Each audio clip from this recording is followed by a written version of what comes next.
Selfie Kitty akui trauma berat usai cerai, belum berencana cari pasangan lagi.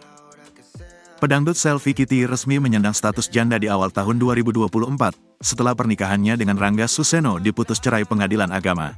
Selfie Kitty menegaskan dirinya belum siap untuk membuka hati dan menikah lagi dalam waktu dekat.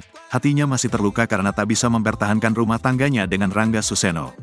Belum mau buka hati, nanti dulu aja. Masih baru, kata Selfie Kitty ketika ditemui di kawasan Kemang, Jakarta Selatan, Jumat, tanggal 5 April tahun 2024. Selfie bahkan trauma untuk menikah lagi, atas apa yang terjadi selama menjadi istri Rangga Suseno.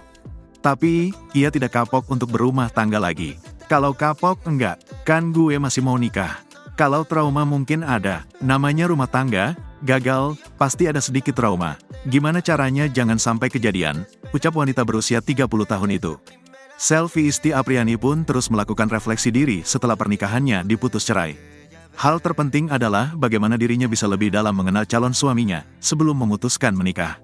Sebab, Selfie mengakui saat pernikahannya berakhir cerai, dirinya sangat hancur. Hari demi hari ia lalui dengan rasa galau yang besar.